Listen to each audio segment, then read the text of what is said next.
Good morning and welcome to another episode of What's Up with Power here with Timo DZ on Zwift.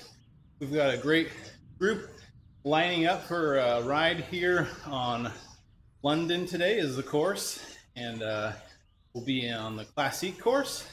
And today we're going to be talking all about the different options we have in power meters. Sure. If you're watching this, you are definitely interested in power, and you probably either already have a power meter or definitely looking to get one. So pretty hairy, large market of different power meters. So we're gonna step through all the different options, talk about the different pros and cons of the different options, and hopefully get you some advice that'll help you decide which is the best power meter for you to get. So that's the goal of today's video. We are live on Mixer, YouTube, Twitch, and Facebook. We'll be responding to comments on Facebook. So if you have any questions after the teaching, reach out on Facebook. We will happily answer them during the live stream. So the group ride here is just starting. We're gonna lock it into a good 1.5 to 1.8 watts per kilogram, and we're going to switch over to the slides here, talk about this. So a lot of the info we have today is coming from a Power Meters Buyer's Guide by a gentleman by the name of DC Rainmaker. Haven't heard of him? Look him up. He's essentially the de facto industry leader when it comes to understanding the power meter market. So he has lots of very in-depth write-ups on all the different power meters. And I would highly suggest that before you purchase a power meter, you look into what he has to say about the one you're about to purchase. You definitely could have an in-depth view on it, as well as he has a very thorough page that we're basically going to give a summary of today. It talks about all the different options, where they sit on your bike, their costs are. So kudos to him for making such great content. If you don't follow him, you definitely should. So here we go. This is a picture of essentially all of the, probably not all of them, but at the time this post was written, mid last year, a good selection of the different power meter options on the market. So we've got 25 different options on the screen, and the question is, what sense can I make from all of this? There's just so many options. Which one's right for me? Which cost? What'll fit my bike? You know, it's a lot of questions that everyone asks, and every person's journey, which answer they're going to come to is going to be different. There's just so many different constraints involved here that if somebody were to tell you this is the power meter option for everyone, DC Rainmaker will tell you you should stop listening to that person immediately, because that's not the right answer. The answer depends on your individual setup, your priorities, many things involved, and hopefully we'll help you make sense of that and get to your right answer. So there you go. Which one should I get? Depends. So let's kind of start breaking this down. So we said it depends. What does it depend upon? So first thing we need to understand is, where are the different places on your bike that you can install a power meter? So great graphic here from DC Rainmaker. Highlights 5 locations where the power meter can be located. The wheel hub, so actually part of your rear wheel, in your bottom bracket or in the axle, so in the spindle basically between your two cranks. It can be built into your chain rings or in the crank spider. Crank arm, it's very common to have a left side crank arm. So here he's showing the right side, but very, very common to find replacement left arm cranks that are power meters, as well as pedals. You can replace your pedals and get a power meter installed there. That's a great option that a lot of people like. And finally, not even shown here, there's even another option that attaches to your handlebars, and it actually is does an estimate, and we're not going to cover a lot of that. We're going to basically focus on the strain gauge based power meters. So power meters that are directly measuring force and converting that into power. Those are the ones we're going to focus on. As I think those will give you your best options. So let's talk about the wheel hub. What are the pros? Okay, so when you have a power meter installed on your rear wheel hub, you inevitably get multi-bike support.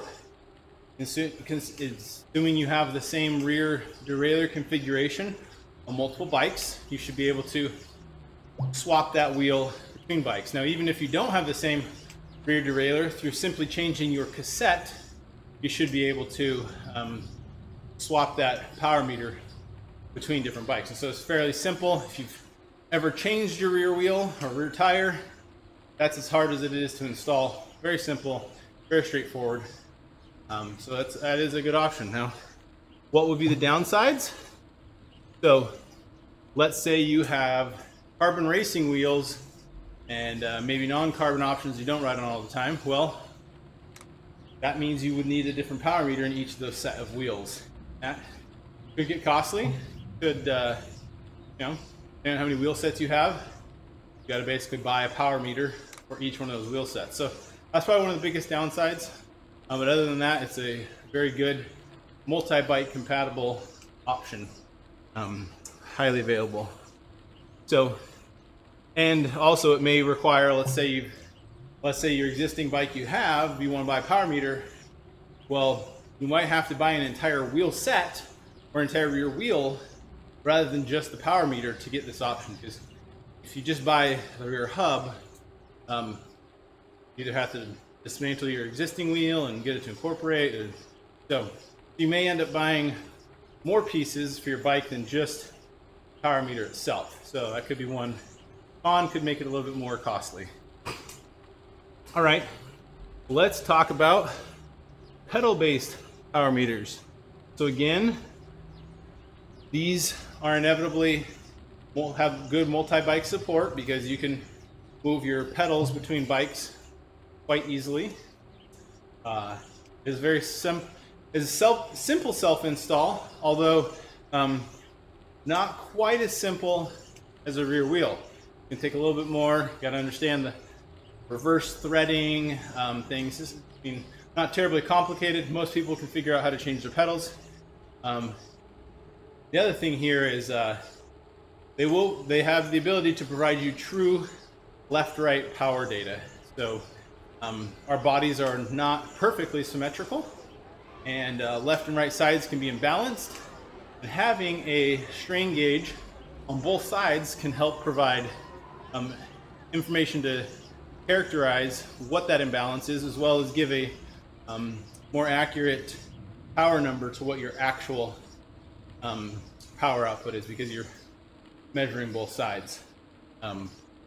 We'll contrast that to some other options. So what are some of the cons of this option? Well, the cleats for your shoes are going to be constrained.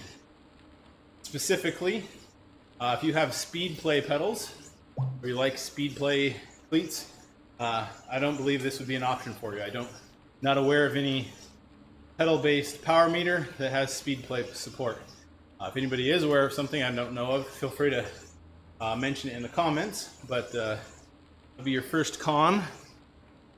And the other con here is that they do tend to be more expensive. Okay, well, why would pedals be more expensive? So we're talking about the fact that we're measuring strain with a gauge, converting that into power numbers. So when you're measuring both sides, you need 2 gauges to make that happen. So that's twice the part cost, twice the manufacturing complexity. You now have 2 transmitters, one in each pedal. Your parts costs, the quality assurance testing, manufacturing complexities, these things go up compared to a device that only has a single strain gauge. And so you're generally going to pay more for these options. Not to mention the fact that they have the added benefit of giving true left-right power, and you'll pay generally more of a premium to have that more accurate power than say just a single-sided power. Okay. Good comments here. We'll get to those once I'm done with the presentation. We keep them rolling in Facebook for sure.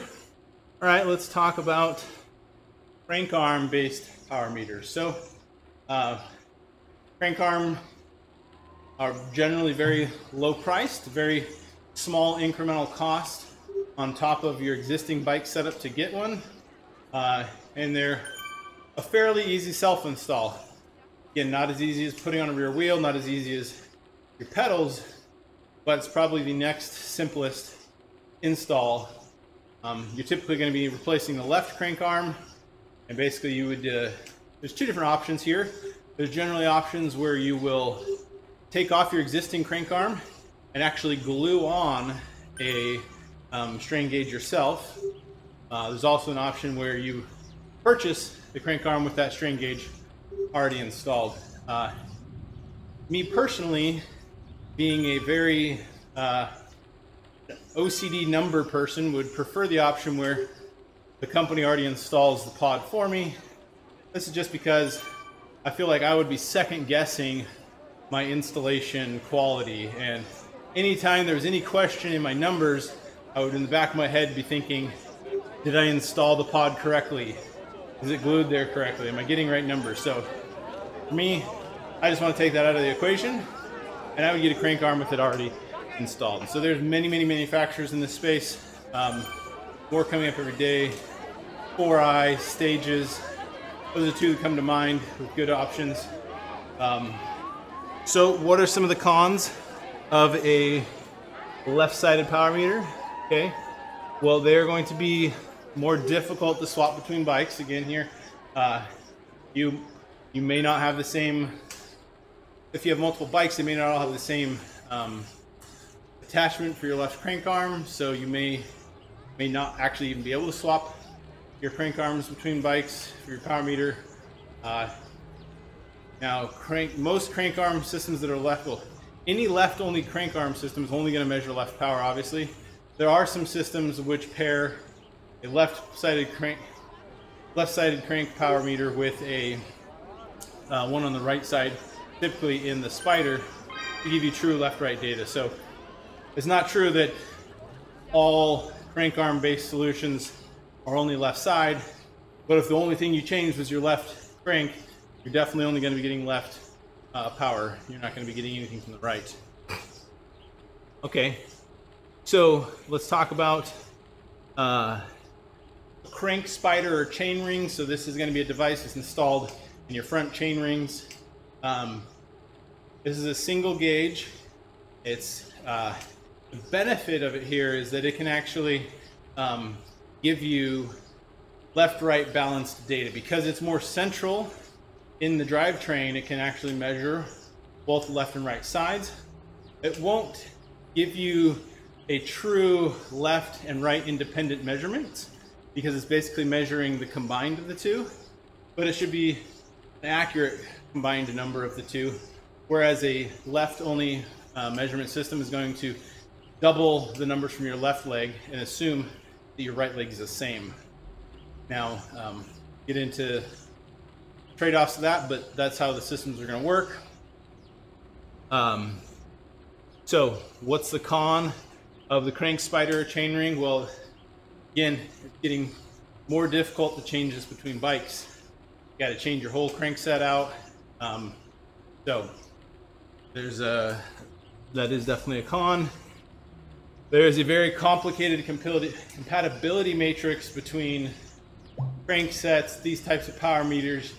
Honestly, you probably would just buy almost an entire crankset with this already installed and get rid of a lot of that compatibility. But there you have it. If you're looking to just buy the power meter and put it onto an existing crankset, there's going to be a very complicated compatibility matrix. Make sure you get it right. Not saying it's not possible, but you definitely need to be aware of that. And I would probably recommend relying on the knowledge of your shop or making sure you understand that matrix to get it right. Okay, What are some of the different features that the power meters have differentiability, that are differentiated on? So, go down here. So you want to make sure that it has both ANT plus and Bluetooth LE support. The market standard today, I feel like any power meter you were to go out and get today, if it only had one of those, like if it was only ANT plus or Bluetooth LE, you're probably doing yourself a disservice because so many in the market have support both. And okay, we've talked a lot here. I've mentioned a lot, left only, left versus right, and I think we're going to finally get into discussing what is the difference here. Okay, we've talked about this. Some power meters are only ANT plus, some are only Bluetooth LE, but what you really want is dual. It's just two different radio protocols, and this is how it's going to communicate the data from your power meter to your phone via Bluetooth LE, or your head unit, which may be Bluetooth LE or ANT plus. So just how you get the data out, and for you to be able to work with the most devices out there, you want to have both ANT plus and Bluetooth LE.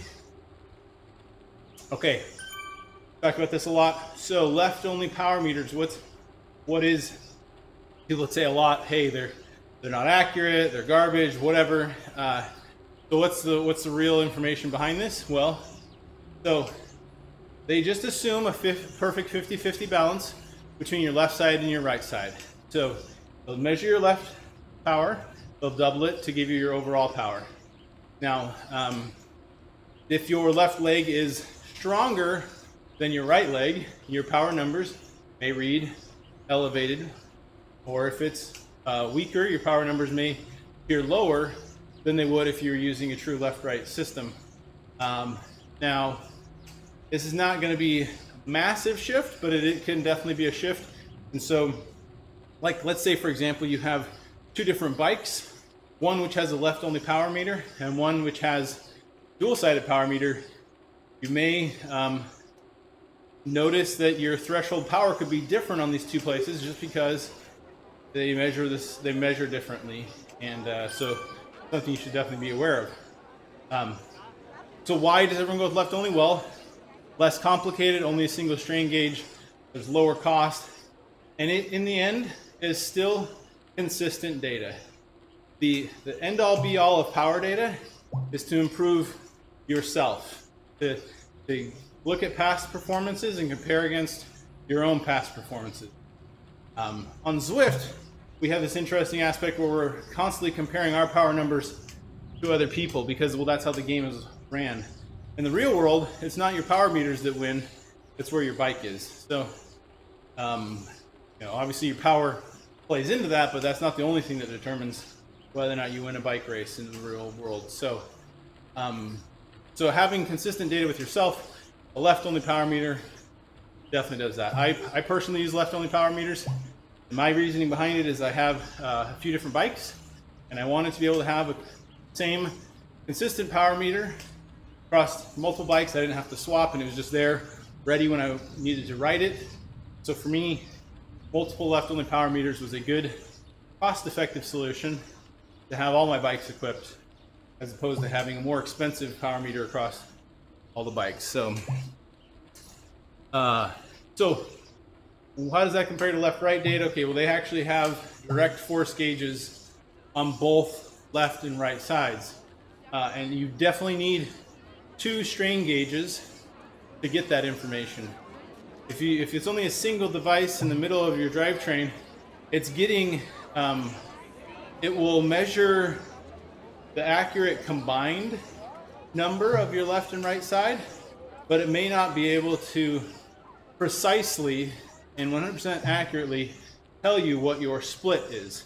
Now, there are lots of very intelligent approximations of what your left-right split is for these, for a central gauge. So we're talking about something either in the bottom bracket or in your chain rings, and they've been shown to be quite accurate approximations of what your left-right balance is. So, but it will not, they're not actually measuring left and right.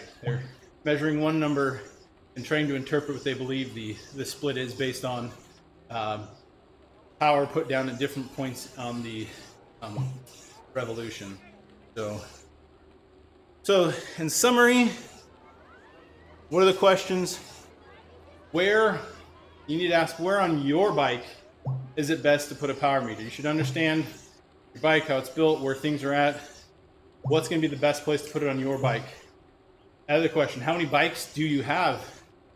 That can definitely affect. If you say you go with a power meter, that's $1,500, and you have 4 bikes that you don't want to have to swap it between, you're looking at $6 grand.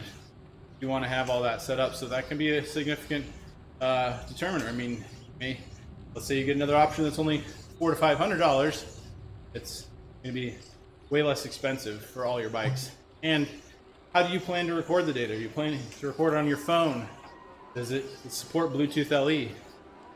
Are you using a Garmin head unit or a Wahoo or a Stages head unit? So just make sure that the wireless protocols that your power meter supports interact with the one you have purchased. So with that, we are going to transition to the question and answer section here, and we'll scroll in here.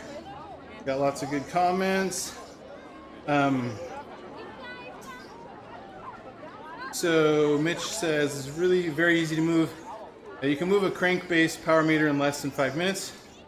There you go. So yeah, I wouldn't say that, we talked about the relative complexity and difficulty of moving a power meter between bikes. Obviously that's going to depend on how mechanically savvy you are and how comfortable you are with bike tools. So, all of them may be very easy, some may be a lot easier than others. Just you need to understand where you're at in that spectrum of mechanical savviness and what you want to have to do before you can ride your bike with power data. Because if you have to, if you have to move the power meter, that's just one more thing you got to worry about before you get on your bike.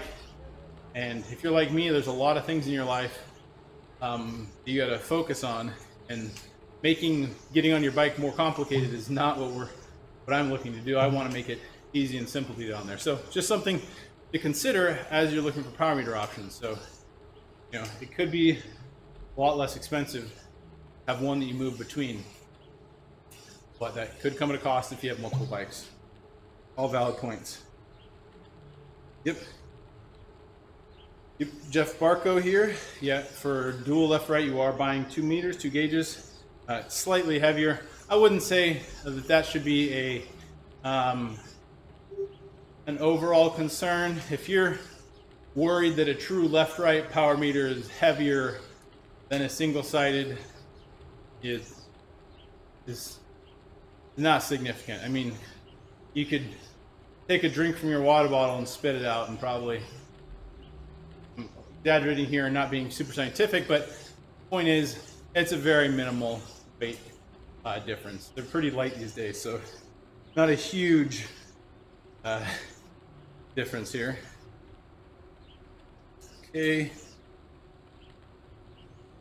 Okay, so Andy Jenner says, can balance change with fatigue?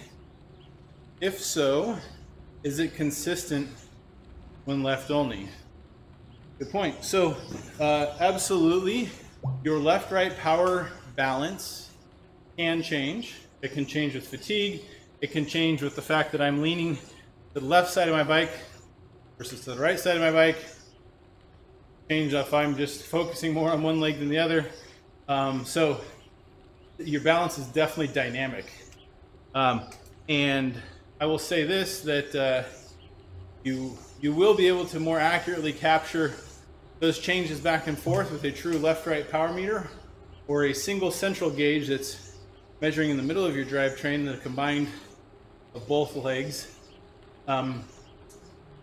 And so a left-only power meter will definitely fluctuate up and down. Like let's say you're holding a constant 200 watts, but you are moving between putting out most of it on your left leg or your right leg. That number is going to go up and down on the left-right power meter. but or on a left only power meter, but on a dual one, you would just see the constant 200 watts. So you will get that variability. How much is the real variability out in the real world when you're racing or training? You know, I can't speak to that super scientifically, but I would say this, that the end game here is you want to have a consistent measurement solution that's always consistently measuring the same for you. So a left-only power meter does meet that requirement, because always measuring the same way. And if you're always moving your balance left and right the same way, you're still going to get the same power numbers on that same measurement device. If you're using multiple measurement devices and measure in a different way, you can get different answers, and that can be significant in your analysis. But if you're just using the same style power meter all the time, that left side, as long as you just understand those differences, it's not like I understand those, but honestly, I can't say that when I'm analyzing my power data, I say, oh, well, I was taking a left-handed turn, therefore leaning to the inside, and therefore my left leg was putting out more power. No, that doesn't happen or matter. I don't even think about that. But if you were to scientifically think about the differences, you could, there could be a difference between two different power meters sitting a left only versus left versus right. So great question, Andy. The left only power meter will always consistently measure your left leg. It won't always accurately capture your absolute overall power, just because, like you mentioned, your left-right balance dynamic. Let's see. If you need to record data in two places at once, you need ANT or dual Bluetooth. Yes, very good point. I didn't mention this, but let's say you're wanting to do a comparison test for whatever reason. Not every person ends up doing this, but there are valid reasons to measure your power data on two devices. So Bluetooth LE is a connection-oriented protocol. Big words. What does that mean? That in order for a device to get the information from your power meter over Bluetooth, a connection must be established, a two-way handshake. ANT+, it's connectionless, or basically it's broadcast. So what that means is your power meter in ANT+ mode just starts spewing out power numbers when you start pedaling. And any ANT+ device can tune in and listen and grab that information. You'll see sometimes people can actually grab an ANT+, a special ANT+ recording device, and sniff all of the ANT+ traffic as the Pro Peloton comes by, and they can pick up, a large number of different power meters and a very small snippet of their data. You're just going to get what they were pedaling at that time, but it doesn't require you to go through a pairing process. So what does that mean? I could have 5 head units on my handlebars, all receiving the power data from my power meter via ANT+, and they would all record the same information. If my power meter was only Bluetooth LE, I would only be able to pair one device at a time via Bluetooth LE. A dual power meter that supports both ANT+ and Bluetooth LE should be able to simultaneously have a Bluetooth connection and as many ANT+ receivers all getting the data at the same time. So that's just a little bit of an understanding of the differences between ANT+ and Bluetooth LE. Andy Jenner, if you're swapping power meter between bikes 2 to 3 times a week, which placement would you choose? Do you risk threading a pedal when changing back and forth all the time? Would you consider cranks easier to change without risk of damage? That's a great question. I think the question that I would ask here is actually along the lines of, so I'd say probably either a pedal or, a left The left crank arm, if you have the same crank arm solution, is pretty easy to change. Pedals are easier. I wouldn't worry about like stripping out your threads on your pedals. If you're smart enough and have the right tools, you shouldn't run into that problem. But I would say some pedal-based power meters have very specific torque requirements, and their power readings can be off depending on how you torque them down. So either A, make sure you have an accurate torque meter, torque wrench, to make sure that you're installing it consistently every time in that scenario, or be aware of it. Just make sure you install it right.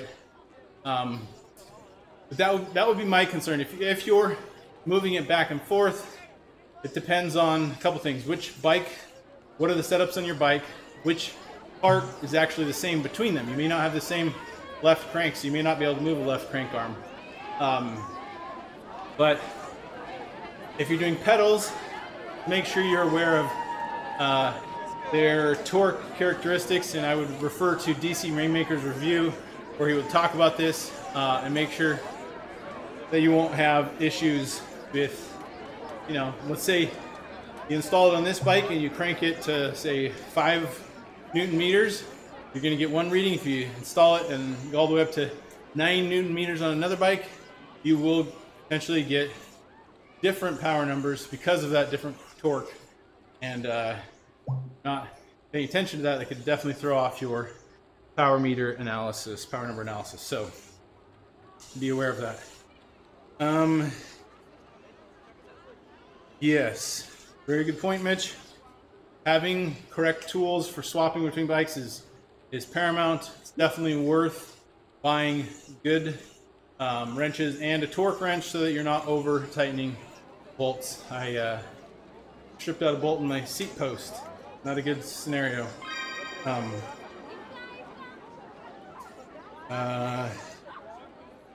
Yes, Andy, some power meters can take a couple rides to settle in.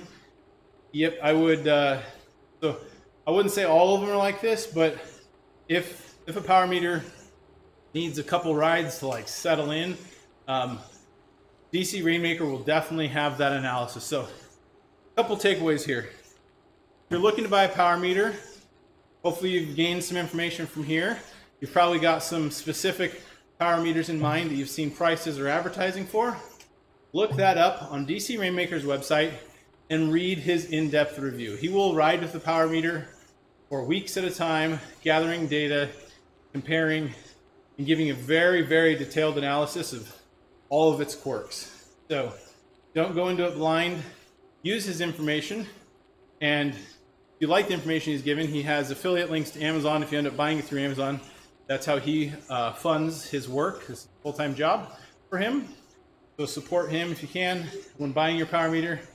He has discounts through Clever Training as well, I believe, if you buy through his links. So definitely don't go into it blind. Read his review before you buy a specific one, and that'll give you all the gory details of, you know, is it just a brain dead install that you really can't mess up and that your power numbers will always be accurate, or there's some quirks about how you install it that can affect power numbers. So draw things that he lines out and you should pay attention to. So we are out of time today, but I want to thank everyone for coming. It's been a great discussion. Lots of great information on the topic. If you have offline questions you'd like to send us, you can send them to WUWP for What's Up with Power at teamodz.com. Happy to answer them. And we are here every Wednesday, 6:30 a.m. Pacific time. Make the recordings available afterwards. So tune in, watch it. Hope you enjoyed it.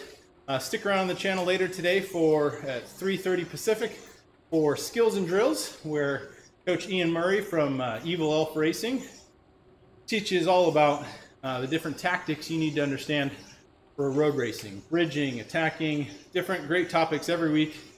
It's interactive. He'll talk you through it on Discord, type it into the game, live broadcast it so you can enjoy it in all those different ways. Other than that, we have live content on here every day. Check out the channel image at the top, we got a good schedule of the different things we broadcast throughout the week.